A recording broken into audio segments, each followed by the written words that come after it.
Plazhi i bananeve. Në Phuket të Tajlandës, plazhi i bananeve është një destinacion i lakmuar nga ata që kërkojnë një eksperiencë plazhi të izoluar dhe të qetë.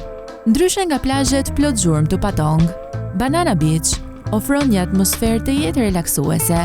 Plazhi është i njohur për rërën e tij të butë, të bardhë, cilësinë e ujrave dhe bimësinë e harlisur tropikale që rrethon plazhin, duke shtuar bukurinë e tij natyrore. Ai është një vend ideal për banjo dielli, për të notuar, përzytje dhe eksplorim të shkëmbimeve në New York ose thjesht për të shijuar mjedisin e qetë. Hija natyrale që ofron bimësia përreth e bën atë të freskët edhe gjatë ditëve të nxehta.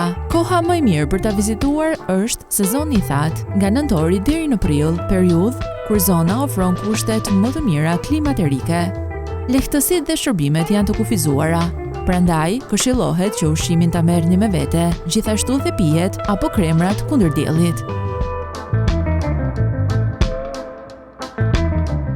Plazhi Elafonisi në Kret të Greqisë. Elafonisi është një destinacion vërtet i jashtëzakonshëm, i njohur për rërën e tij unike roz të krijuar nga guaska të grimcuara dhe ujrat e kristalt. Efekti vizual prej kësaj harmonie është mahnitës, veçanërisht kur drita është e dukura.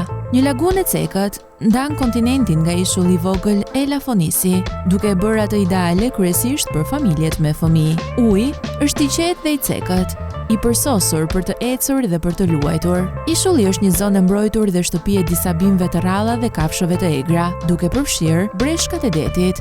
Peizazhi përreth është befasues, me duna rore, dalje shkëmbore dhe pamje mahnitëse të vijës bregdetare të Kretës. Koha më e mirë për ta vizituar është gjatë muajve të verës, nga maj deri në shtator, kur moti është i ngrohtë dhe me diell. Pjesa kontinentale e plazhit është e organizuar me shezlong, çadra, dushe dhe bare e restorante të shumtë.